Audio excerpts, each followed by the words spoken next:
Hey, good morning, good afternoon, good evening, wherever you may be. Scott Luton and the one and only Karin Bursa right here with you on Supply Chain Now. Welcome to today's live stream. Hey, Karin, how you doing?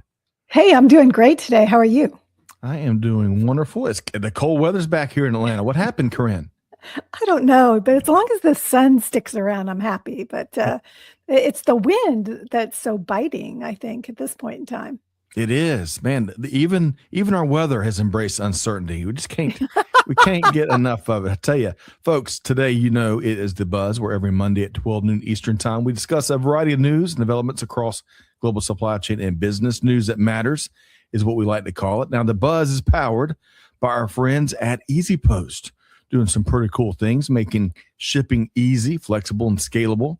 You can learn how you can simplify your own shipping operations and delight your customers at easypost.com. Check that out. So, Karin, we've got a lot of stuff going on here today. We got some key takeaways from a really big supply chain leadership event that you hosted last week. Of course, we're going to talk tariffs. Goodness. On the heels of a big decision by the Supremes. You can't hurry love. What other Supremes can we bake into that? And we're going to get into 4 key fashion supply chain trends to keep your eyes on. We're going to be exploring a critical need for faster, smarter supply chain decisions, all that and much, much more. And in about 12 minutes or so, we're bringing in 2 special guests, Supply Chain Now OG Paul Noble and Nick Dippolito, who's going to be sharing critical insights you got to know on ISO 25500. Karin, big show here today. You ready to go? I am. There's a lot to talk about. And one of these topics could take the whole time. So I know you want to hit several different things. Yes. We got a work cut out for us here today on The Buzz powered by EasyPost. So yes, Karin, that's right. We got 4 things that we're going to knock out before we bring on Paul and Nick. And we're going to start with, again, folks, I hate to keep hammering bad news, but everybody is trying to figure out what's going on with tariffs. Of course, we led with a few key takes on the Supreme Court ruling on tariffs and what might come. We shared a big event coming up for supply chain leaders in November, the Supply Chain and Logistics Summit out in warm and sunny California. We touch on big news from Rodney Apple. We touch on our love of baseball and why we should think more like kids, and guest perspective from David Sheffrin and many others from Ocado Intelligent Automation, all that. Plus, as always, our upcoming live events for the week. So give it a read and let us know what you think. Now, Karin, did you get in a little bit of weekend reading on With That Said? I did. But I've got to tell you, the lead story took all of my brain power. So I skimmed the other ones, but tariffs certainly, as of Friday morning last week, had been nothing but the top topic that we've heard, and that all supply chain professionals are trying to figure out what's next. That's right. And a lot of smart folks out there, some I know as well, predicted that Supreme Court wouldn't weigh in on tariffs. And gosh, they sure did Friday. We're going to see. We're going to talk more about that here in a minute with Karin, Nick, and Paul. All right, so we're going to drop the link to With That Said. You're one click away, folks, from subscribing and downloading and giving us your take on everything we've covered. Okay, so number 2, Karin, of these 4 appetizers, you led a terrific edition of our very popular Never Normal series, which started last September. I think you led a conversation with 3 or 4 CSCOs. This time around, we had Douglas and Corey and Shay and Eduardo, all big-time supply chain leaders doing big things at a variety of companies we all know and love. And Karin, I got to ask you, what were some of we did be here for the whole hour on this question alone, but what are some of your quick key takeaways from that conversation?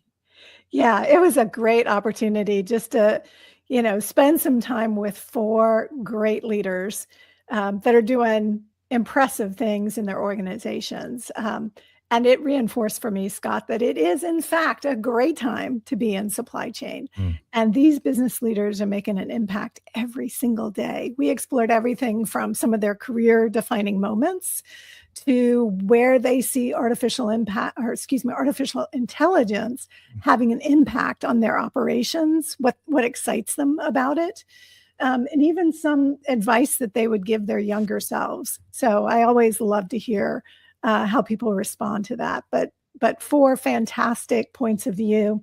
One thing that stuck with me is that Shay Nestler, who's the VP of Logistics at Danone, he kept coming back to, we're striving to be boringly consistent. So in this time of volatility, one of the things that's his mantra is, we're working hard to be boringly consistent.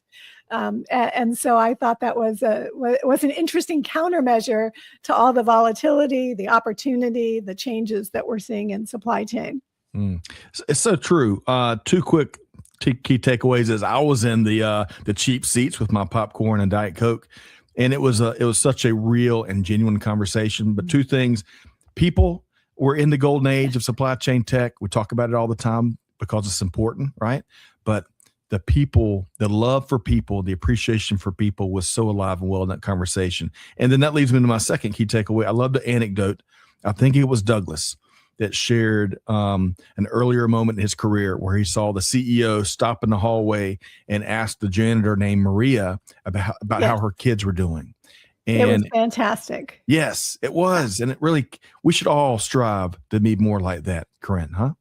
Absolutely. Absolutely. And Shay, back to Shay for a second, he talked about that same kind of empathy and connection with the team in very difficult times. He shared a story about needing to close a manufacturing operation and what a learning experience that was for him as well.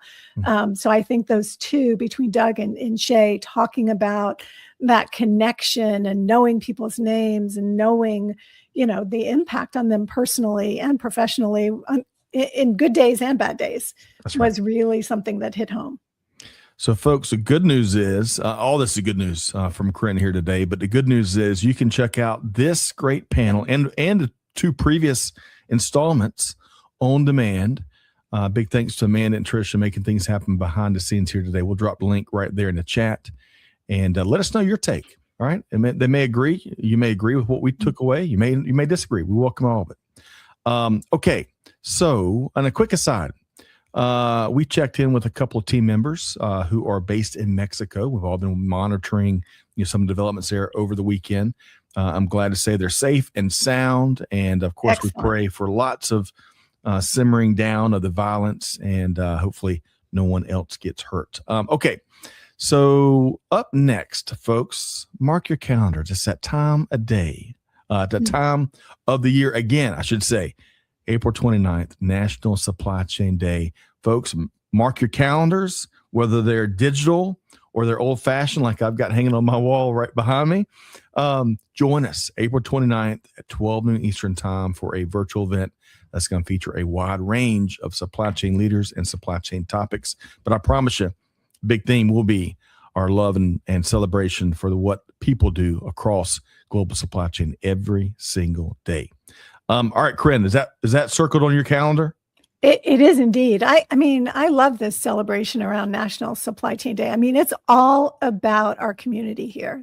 Everybody who's with us today and is a part of the Supply Chain Now family around the world, this is our chance to celebrate what they do every day. That's right. That is right. So come join us, folks, April 29th. Okay. So, and then lastly, we're all about sharing resources, folks, with our, as Karin mentioned, our SC and Global fam. If you're still relying on GPS or beacons or expensive hardware to track assets or personnel, you just might be overpaying for a bunch of bulky hardware. Juxta delivers sub-meter indoor and outdoor visibility anywhere without those beacons and cameras and GPS. That means no new infrastructure, no complex installs, and deployment in under an hour. Man, using the devices you already have, you can track shipments, equipment, personnel in real time across warehouses, yards, and facilities at a fraction of the cost of traditional systems. Folks, stop guessing and start seeing everything. Book a demo with our friends at Juxta here today. We're going to drop the link to that right there in the comments. Karin, man, that's no nonsense. I'd love to stop guessing about lots of things, including what the Braves are going to do in this season coming up. Karin, are they going to make the playoffs? Quick question before we bring on. I'm just hoping for a better season than last year. Same. All the way around. Oh, man, that makes two of us. Folks, That aside, though, we'll see. Spring hope springs eternal, I think is how the saying goes. And Major League Baseball is getting started, and we're going to see how that unfolds for everybody. But in the meantime, here on The Buzz, powered by EasyPost, we're delighted to have a couple of terrific guests join us, including one who we have deemed, of course, an OG here at Supply Chain Now. Paul Noble has made dozens of appearances on our programs over the years. He's been driving big, innovative gains in global supply chain for a long time. He's also a popular Forge contributor. He's co-founder of Verusen AI and many, many other things. Now, joining Paul today, Karin, he's bringing Nick Dippolito. Now, Nick has spent almost 20 years driving transformation at Accenture and has now co-founded VDSAI, where he serves as Chief Operating Officer. Now, folks, VDSAI is the operational layer that makes the industrial internet globally accessible. You can learn more at vdsai.net. Now, let's welcome in Paul Noble and Nick Dippolito.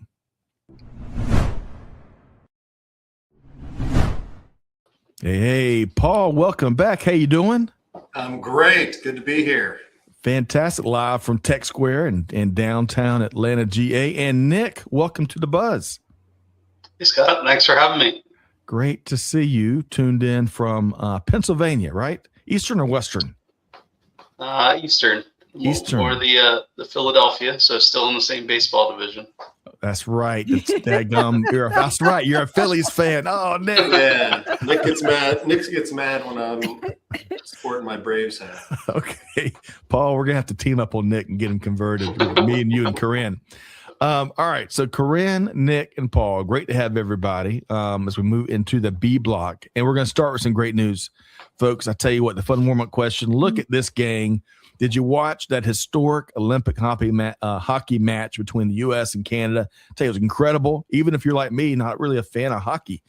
As y'all probably heard 1,000 times over the weekend, it's the first time that Team USA has won a gold in men's hockey since that 1980 Classic. So that begs the question, and Paul, I'm going to start with you. What is one of your most memorable Olympics moments?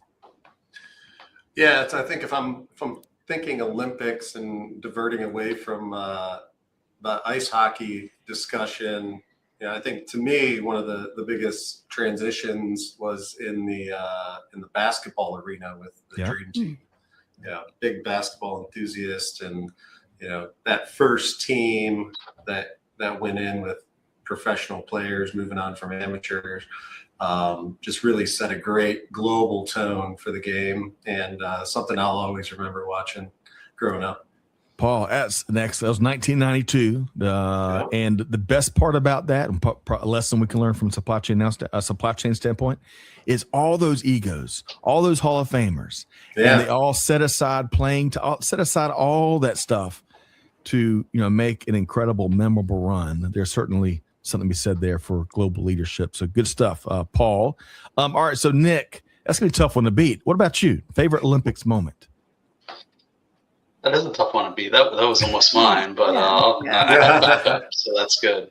Hey, I'm glad Paul and I are on the same wavelength. That's important, right? So I would probably say most memorable being my first memory of the Olympics was probably the Mary Lou Retton 1984. I just remember my mom having it on, and that was probably my first, oh, wow, this is the Olympics. This is, this seems really important. Maybe I should pay attention. So that's probably most memorable, being my first memorable moment of the Olympics. Nick, that's a great one, because Karin, I can still see Mary Lou Retton's massive smile, megawatt smile. But Karin, how about you? What one of your favorite moments? Well, I love both the moments that they've mentioned, and I saw the end of the hockey game, which was just phenomenal, amazing. But I have to say, overall, if you open it up to Olympics in general, the 1996 Olympics were hosted here in Atlanta, and it was so cool to live here in the Atlanta area and just be able to experience all that. And we had several friends who came and stayed with us and went to different venues and different events, and saw live sports that we'd never seen in person before, and it was just a lot of fun. Just the visitors, the fans, the athletes. It was amazing. And it really, I wasn't here at the time, but it really changed the course of Atlanta as a city and really as a region, right? It did. Yep. We'll Preparing for it. And, technology was a big part of it. That's right. So it was very exciting.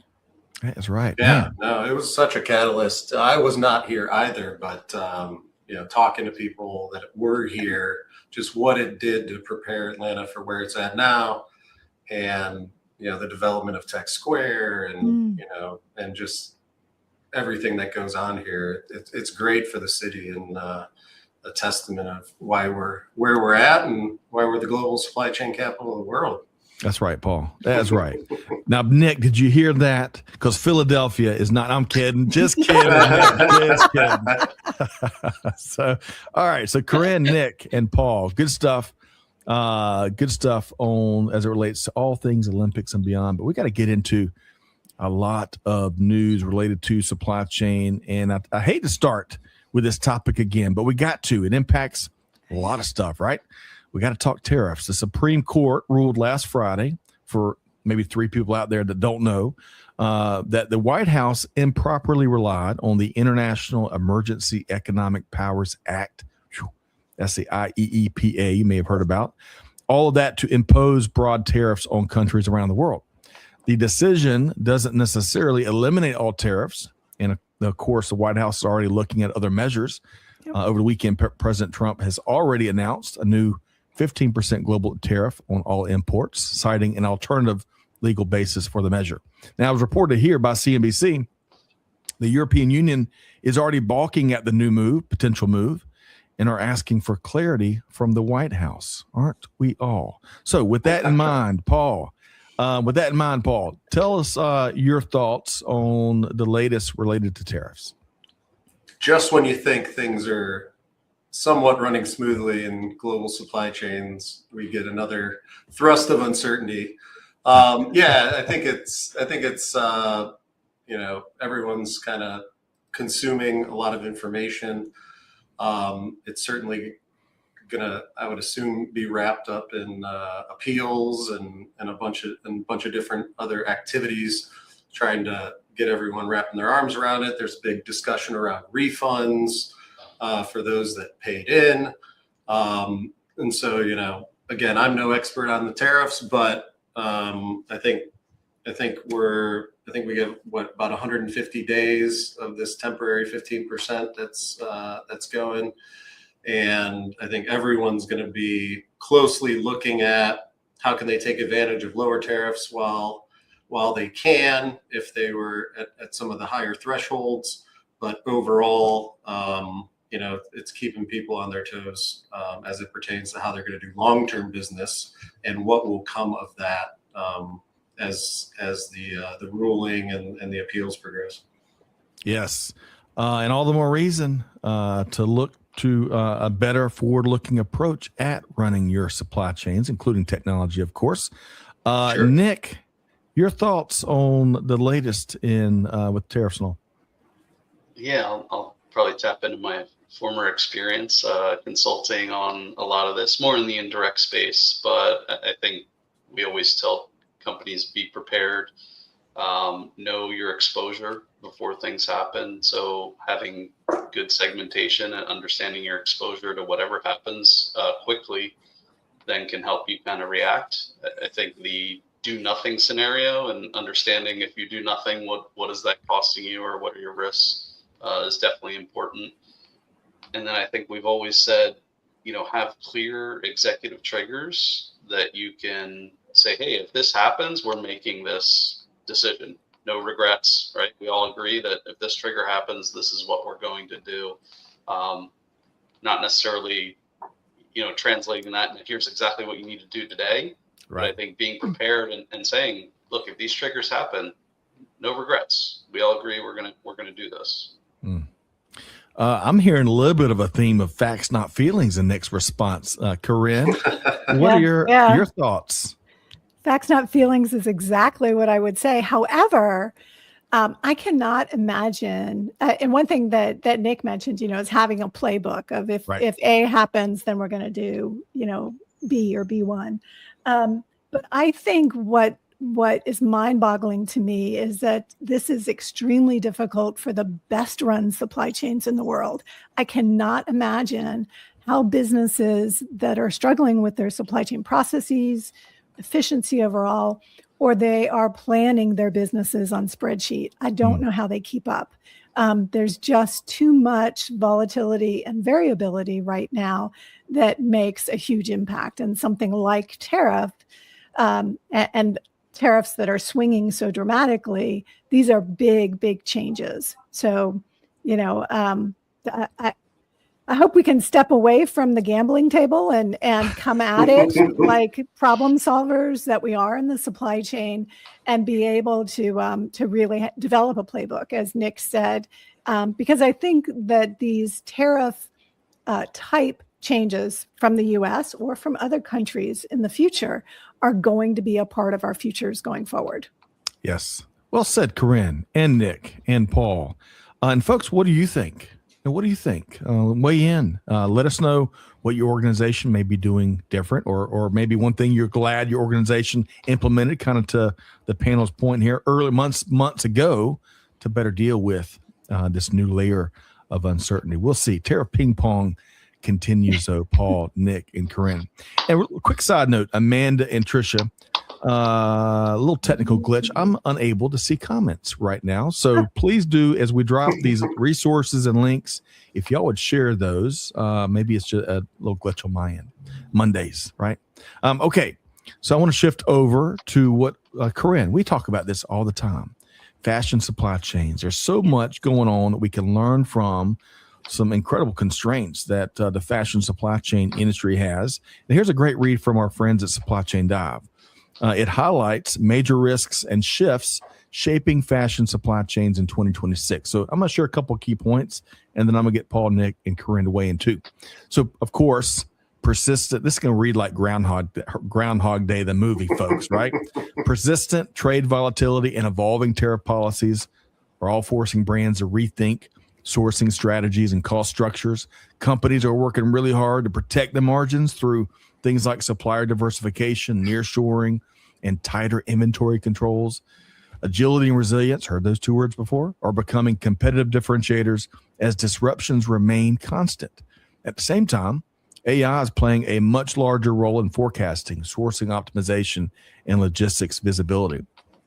All of this and more helps brands improve traceability, reduce waste, respond faster and more successfully to shifting consumer demand. Now, folks, I promise you, it's going to read like and sound like Groundhog Day, right? But we'll get Paul. Paul, your thoughts on what we're seeing here in the fashion industry and maybe elsewhere. Yeah, I think overall, the tariff conversation, things that are changing, the risks are high. So Karin made a great point of, being ahead of those things, and so many organizations have a lot of great tools, but there's still a lot of uncertainty and risk in the data and how they're communicating with their supply base to secure and stay ahead of things. So I think this speaks much to those same elements of, balancing finance and risk across your supply chain is a constant struggle, and kind of sets the tone for what we'll be talking on the back half of areas where you can have more validated data for AI to be using, and put yourself in a more trustworthy position to make decisions that'll affect your business greatly. Yeah, so Paul demonstrates that clearly. Good stuff. And really quick note before I get Nick to weigh in, because it's something Karin and I have talked about going back a ways. Unlike chocolate or gold or video games, those are constantly in demand, right? Timelessly. Yep. But fashions, gosh, they change all the time. You got to be on the front end to be able to make money and a profit. It adds that layer of extra complexity. Nick, what you see, and what do you see when it comes to fashion supply chains and how they're trying to navigate? What did you hear there? What I heard was need to be able to react faster. And you couple that with being able to react to everything Mm. and being able to react fast. That's coupling the complexity that you have to face. And I think that complexity leads to more risk and an uncertainty. Hey, I'm reacting faster, but I'm really not so sure if I'm reacting the right way to certain trends, as you said. So I think that's all the more important, that you have the right information. If you're going to react quickly and be able to react to everything, there's a whole lot more data and a whole lot more trust that you need to have in those decisions. Good stuff, Nick. Karin, Amanda said I was the least person qualified to talk about fashion anything here today. So, but Karin, your thoughts on what the fashion industry is doing and maybe what we can learn from it. Yeah, well, I think you hit on one of the key themes, and that is that fashion in particular is one and done. So one season and done. They may come out with a similar collection in the future for the same spring offering, but those items are not heavily replenished. Sometimes they'll do an in-season replenishment, but that fashion is something that is being predicted months and months and months ahead of time. Also in the apparel sector and fashion sector, that manufacturing is outsourced predominantly or multi-sourced. So again, these tariff conversations that we're talking about are a big part of how these brands are planning for the future. So tariffs are going to continue to play a big impact here. This particular article, I recommend everybody take a read of it because it highlights some research from McKinsey. So McKinsey does a report every year about the fashion industry and what's coming. And some of the stats that are shared in the article are from that McKinsey research. So if you're in a highly seasonal business or a fashion-oriented business, be sure to take a read of this article. And it makes a recommendation about multi-sourcing, right? And sourcing changes take time. It's hard to implement those rapidly. So again, changing tariffs may change your strategy on where you want to move your sourcing operations as well. So no question AI is going to have an impact. No question supply chain network designs are going to change in the future. And fashion is kind of the canary in, what is it? The canary in the coal mine. In the coal mine, yes, right? Canary in the coal mine. So fashion industry is going to feel it very rapidly, very quickly, and we should all kind of keep our eyes on the levers that they pull to address some of this volatility and change. Well said, Karin. And folks, again, we're trying to work out the comments so we can make sure all the comments are right there. You're one click away, including the links to these reads. And hey, LK from South Georgia, hope this finds you well, my friend. Okay, so we are going to move right along. We're going to leave the fashion supply chain world, Paul, Nick, and Karin. And, I love talking about lots of good news. Did y'all see Paul? So, I love talking about good news, folks, right? Y'all should know that maybe by now, especially good news that AI is creating out in the market. But as IT Brew reports on, we got to take the good and the bad, because as we all know, the bad actors are also innovating every hour with AI too. Now get this, according to Cisco's second annual State of AI Security Report, the bad guys are making progress in all the innovation, ensuring that AI risks become more sophisticated, complex, numerous, and deadly to supply chain ecosystems everywhere. Threats include fragile AI supply chains with inadequate provenance checks, advanced prompt injection and jailbreaking techniques, and malicious use of AI tools originally meant, of course, for good positive productivity. Attackers are increasingly using autonomous AI agents to scale and speed up their operations, creating new vulnerabilities. But one big key, folks, governance before deployment. Mm-hmm. A sound AI strategy starts with a formal AI governance framework before tools are widely adopted. So we got to kind of manage that action, that bias for action, with the bias for safe action, perhaps. I don't know. Paul, this is right up your alley. You've been doing some big things in technology, AI, you name it, for years. Your thoughts? Yeah, I think I've been receiving a lot of inbound talking about, for the work I do with Forbes, writing about the increase of, where does data live? Every organization has new AI committees before they commit to new applications. They understand the benefit, but it's also, almost paralyzing trying to, manage all of the risks of where's your data going? Is that data proprietary to certain customers if you're an application, and things of that nature? So there's a lot of governance, as you mentioned, but I think the ever presence of impersonation and fraud across supply chain, I think is a really key component. That's, while AI is going to drive incredible outcomes and efficiencies in workflow and things of that nature, the element of impersonation and bad actors utilizing it as well for supplier impersonation and things of that nature is something that organizations are going to have to prepare for with their everyday applications today. And it's going to make planning more difficult, and it's going to, throw a wrench in the balancing of that finance and risk game. Yep. Paul, good stuff. You're going to, before you leave here today, you're going to give us a sneak peek on what's coming next on your good stuff that you're writing over at Forbes. Nick, sure. I enjoyed Paul's take here.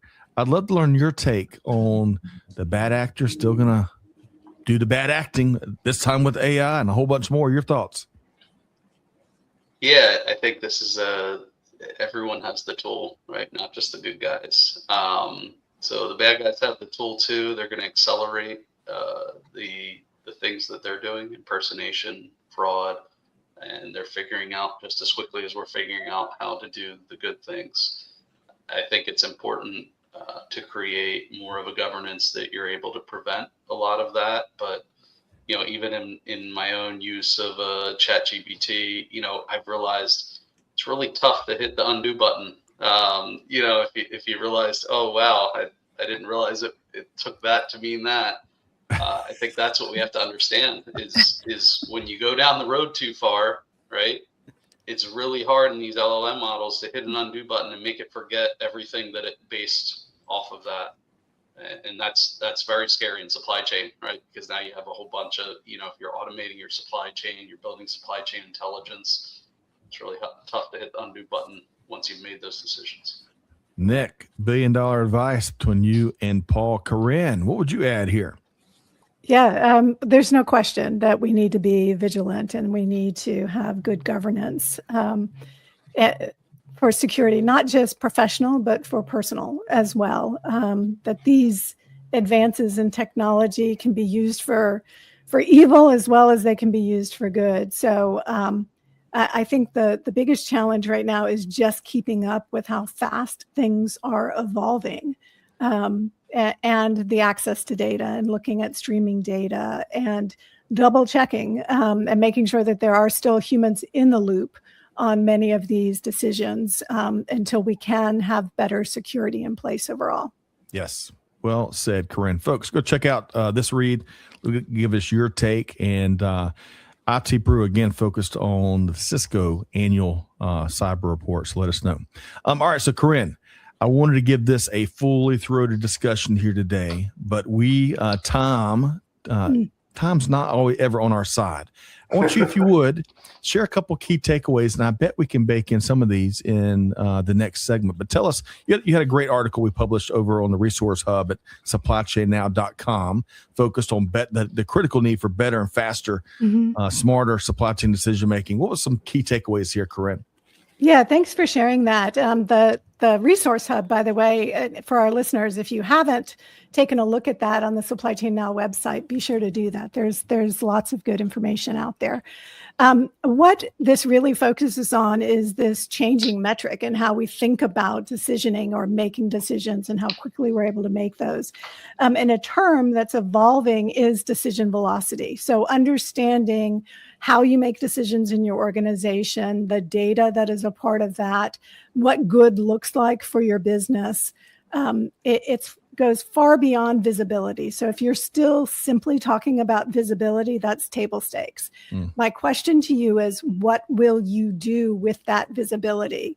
And that is your ability to make decisions, implement them, and measure the success rate of the outcome. So take a look. There's some good information in that article, and I'd love to hear your thoughts on it. Anybody in our audience, I welcome your feedback. Folks, SC and Global Fam, let us know. This has already generated a lot of comments and conversations out across social, so we'd love to hear your take on that. Okay, so Paul and Nick and Karin, we're about to learn a lot more. You're bringing back bad memories and nightmares of me and ISO from my days in manufacturing, but we're going to talk about ISO 25500 in just a second. But folks, I do want to share one quick heads up on programming. You got to come join us February 26th. We're just talking about AI for good, right? A big theme, and for bad, but big theme, AI for good throughout today's conversation. Check out this live program we've got coming up this Thursday at 12 noon. Chat GPT, just the beginning for shipping. We're going to talk about what it can do, what AI cannot do. Very frank conversation. And I promise you'll learn more. You'll leave with some very actionable strategies for making life easier for your team and delighting your customers. Okay. So Paul and Nick, I want to dive into, again, this topic that I think this whole conversation here is going to put some critical thoughts on supply chain leaders' radars.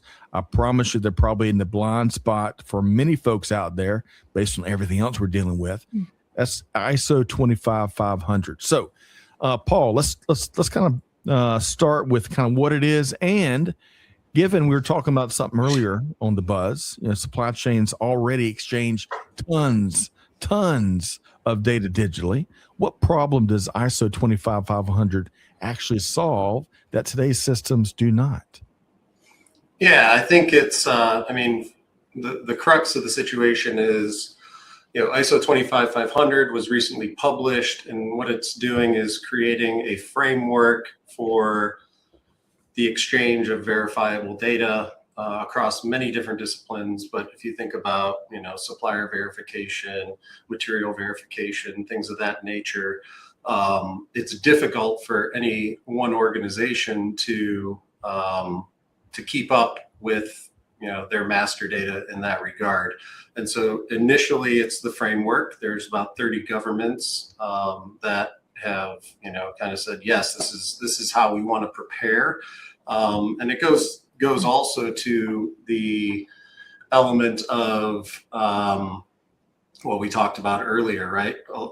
With the growing use of AI and AI platforms needing, cleaner data, the better, but not going back to the old playbook of data cleansing, right? And coming up with new ways to verify data and exchange that data in the appropriate manner so that, every part of the chain can adopt the AI tools that help them do business better without limiting or opening themselves up for risk. And so the framework's there, and there have been a lot of ISO standards, ISO 8000 in terms of data formatting. This is more of, the exchange and the creation of the industrial internet. But organizations need to adopt that. So there's an opening for VDSAI specifically that we'll talk about being able to allow end users, applications, SIs, and suppliers to get their data verified and prepare themselves for what's coming in the future, so that they're not playing from behind, adopting new AI tools that can't utilize that data effectively. And so it's really, allowing everyone across the supply chain to begin adhering to the standards that have been around for a long time and largely organizations don't adhere to, and applications don't. It's all kind of siloed and in each individual box, and allowing it to drive outcomes, because obviously outcomes are what matter. But how you get there is certainly a key component and a foundational component of that. Like that, Paul. We need to work with the dream team to get those outcomes. Nick, what else would you add as it relates to ISO 25500 and why it's got to be on folks' radar? Yeah, I think it doesn't replace data exchange, right? We're always going to be exchanging data. It adds a layer to verify that data. So almost look at it as a filter, making sure that it's letting you know, hey, the data you're exchanging can't be verified by the party you're trying to send it to, or by the authoritative source that owns that data. I think another key shift is we're exchanging today a lot of stored, replicated data, almost whisper down the lane over the years. It really switches that and says there may not be a need to own or store data that you're not the source for, because you, through ISO 25500, you now have an infrastructure to be able to reference that data from the verified source. Okay. And Karin, between what Paul and Nick both have shared, your thoughts around the importance of ISO 25500 and where organizations may be a little bit behind what it's aiming to address.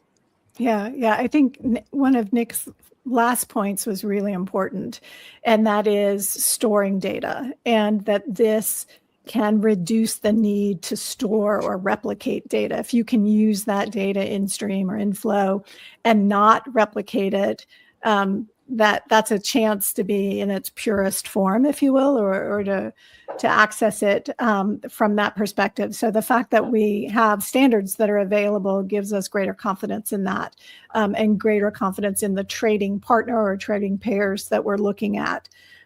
So I think that's important. We will also continue, probably in this next 24 months, to see AI applied to improving data quality. Paul made a point of saying, we're never going to have perfect data, but we do have an opportunity to improve the data quality that is available. So these standards will help that, improve the quality, work towards a standard. AI will be a part of that message too, for sure. I think we'll see a lot of work on master data management, or MDM, in the next 24 months. Where AI can help improve that, even within an enterprise, much less out in trading partner relationships, where there's huge opportunity as well. Good stuff, Karin. Nick, I was reading as I was trying to get up to speed, especially up close to speed between you and Nick, you and Paul and Karin.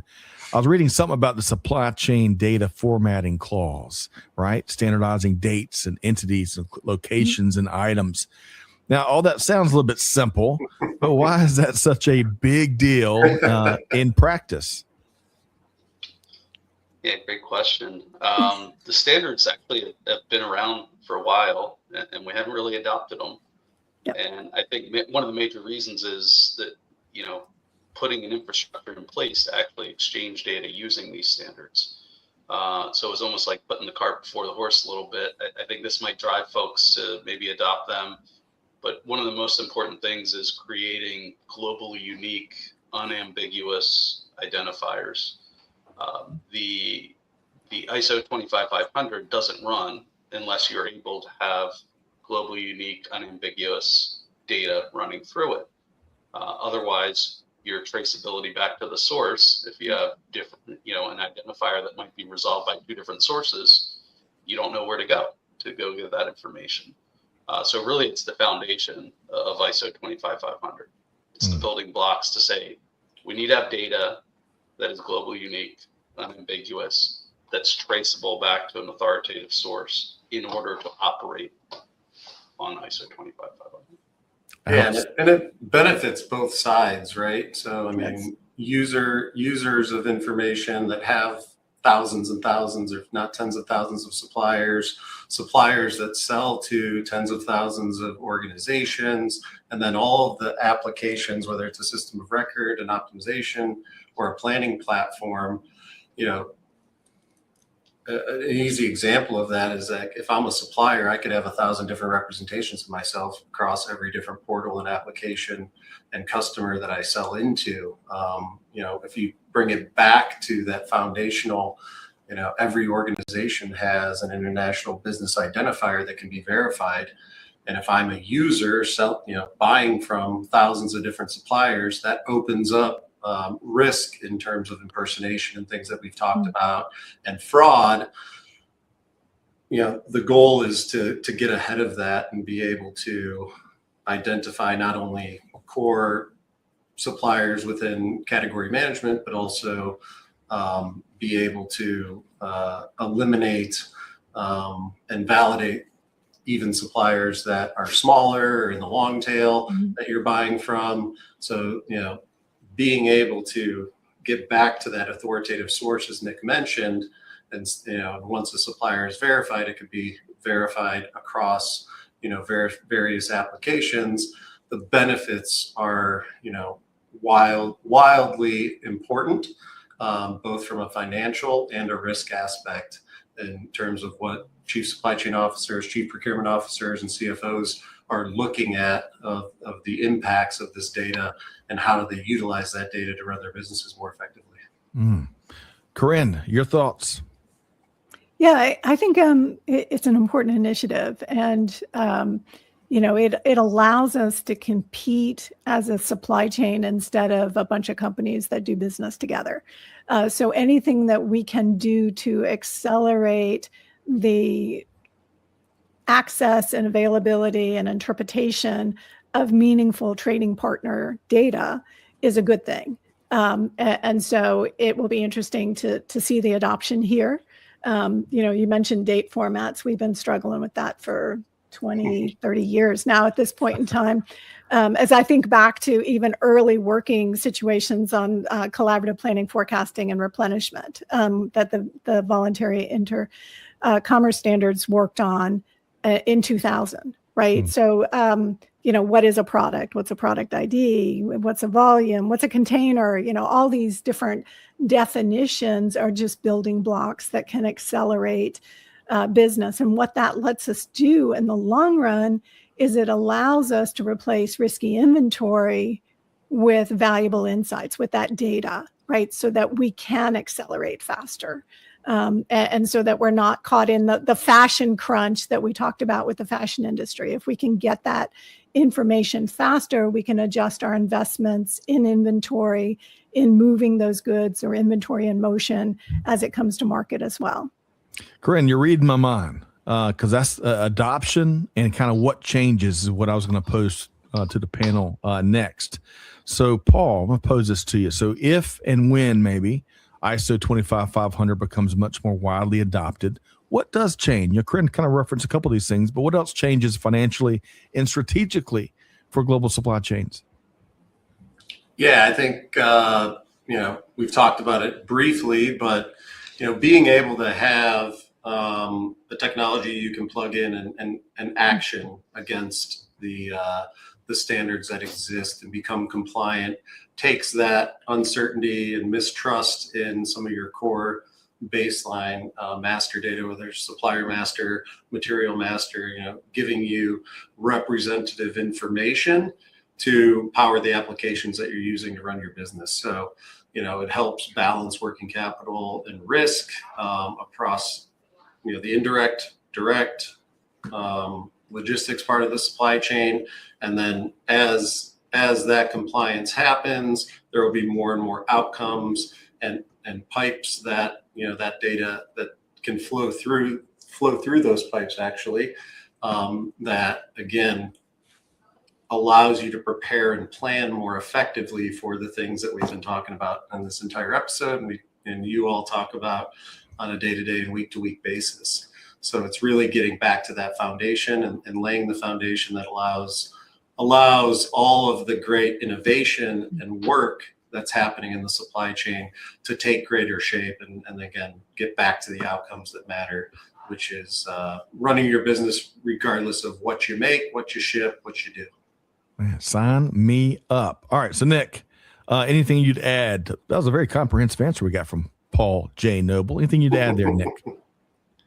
I think we talked a lot about some of our challenges on impersonation risk. Everything on the industrial internet, ISO 25500, you're verified.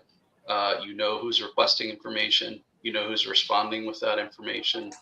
I think that's a key piece to kind of prevent a lot of the bad actors. I'm sure they'll try once this becomes fully adopted to infiltrate, but being preventative and only allowing verified entities, verified identities is a key piece of design for this. I think the other thing, if I go full utopia, if we're verifying everything, we should be able to allow AI to start orchestrating our supply chain, finding efficiencies.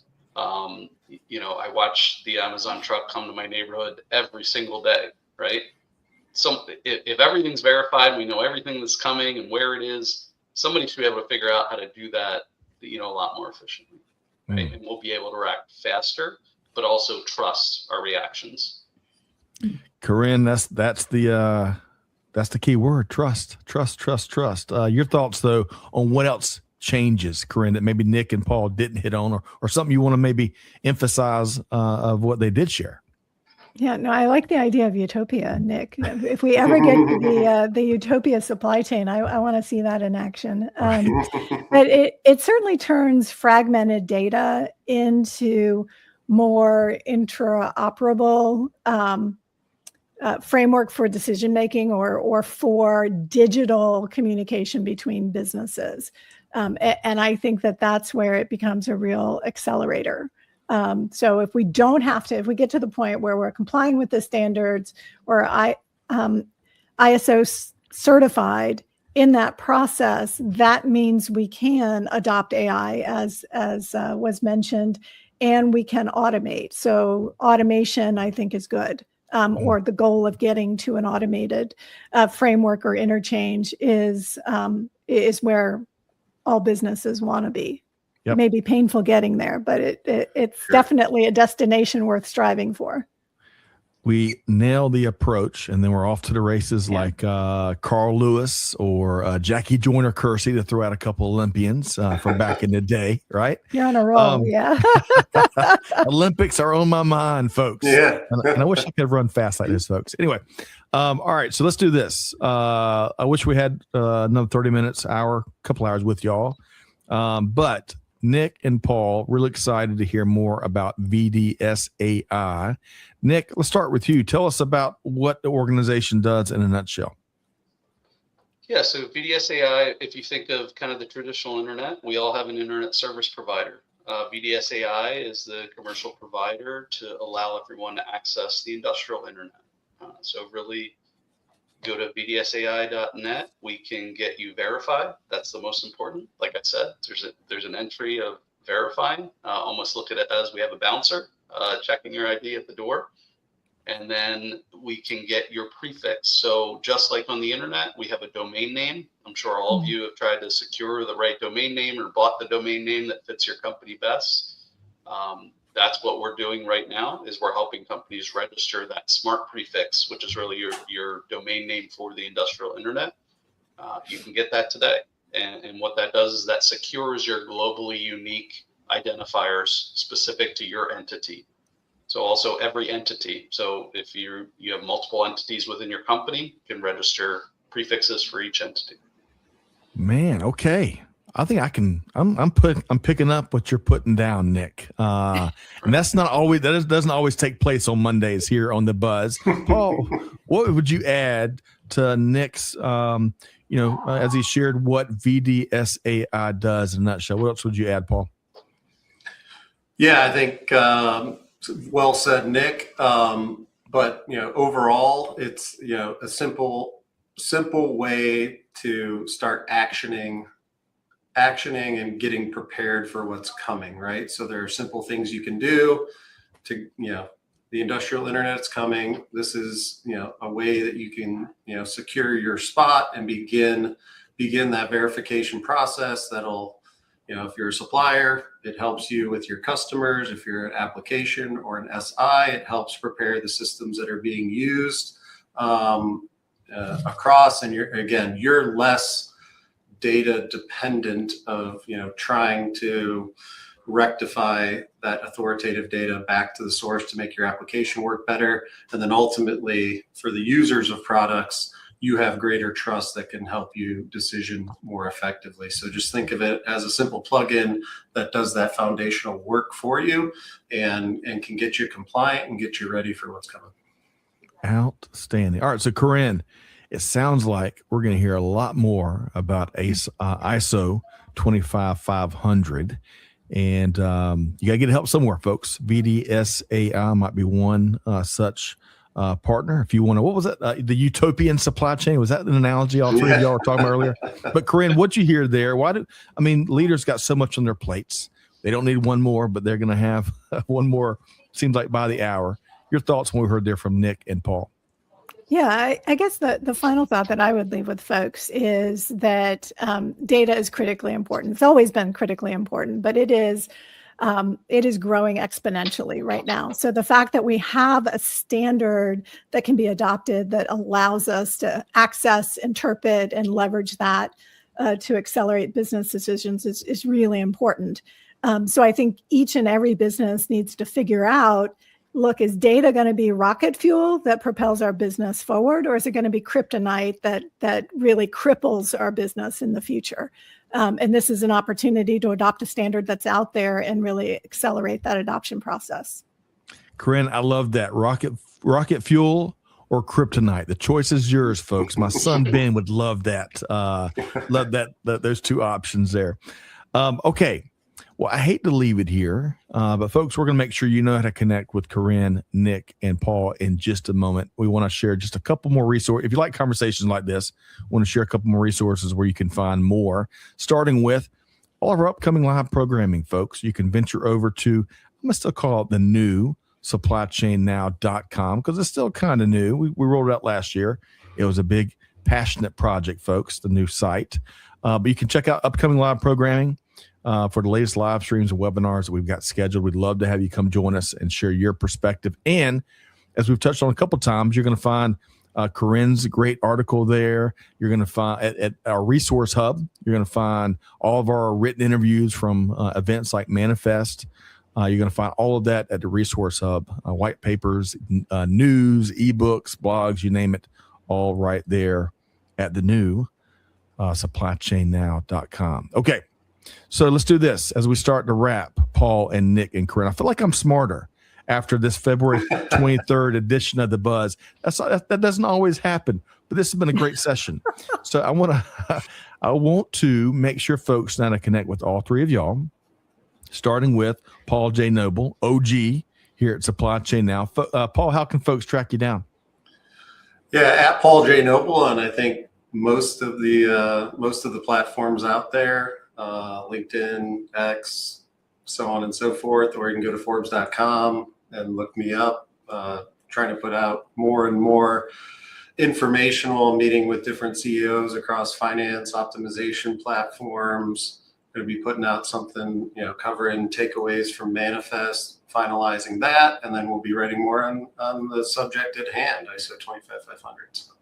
Okay, so folks, we got our sneak peek from Paul and Forbes.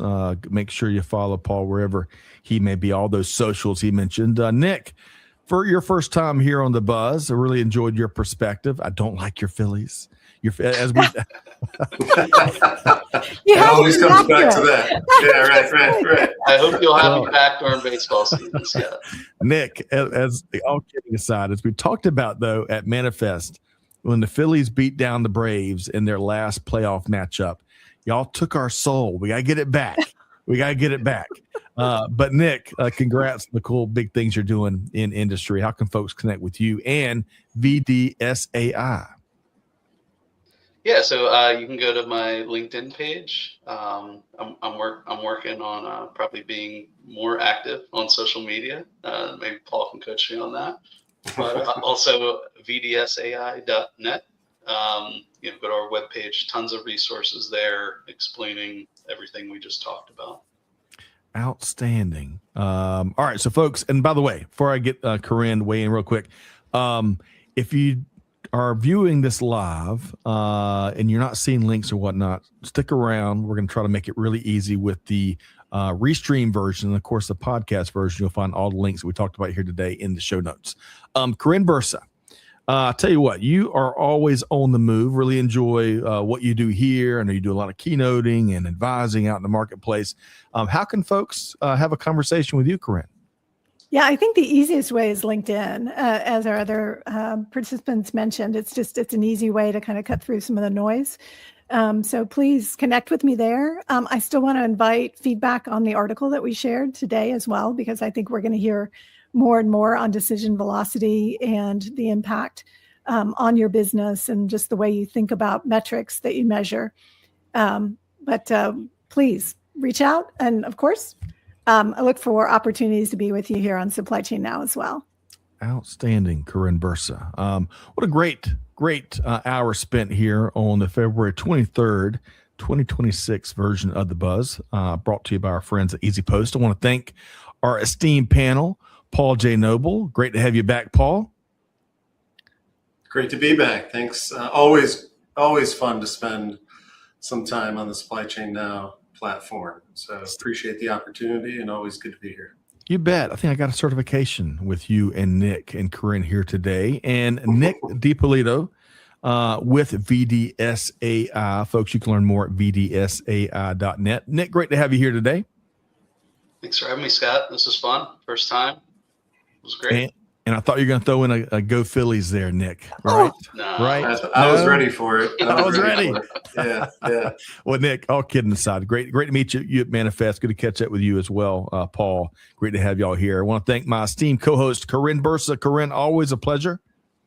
I enjoyed it. It's a great conversation today. Thanks. No doubt. Big thanks to our friends at EasyPost, again, who are powering the buzz all month long here in February, and who are helping to make shipping easy, flexible, and scalable. Folks, you can learn more at easypost.com. Big thanks to Amanda and Tricia behind the scenes. And most importantly, the biggest of thanks to our global audience for being here with us. Appreciate all the feedback. Keep it coming. But folks, you got homework. You know the homework. It's the same assignment every show. You got to take one thing you heard here from that was a great panel. Karin and Paul and Nick. Take one thing, share it with your team. Do something with it. Right? Put it into practice. It's all about deeds, not words, right? And with that said, on behalf of the entire Supply Chain Now team, Scott Luton challenging you, do good, give forward, be the change that's needed. We'll see you next time right back here on Supply Chain Now. Thanks, everybody.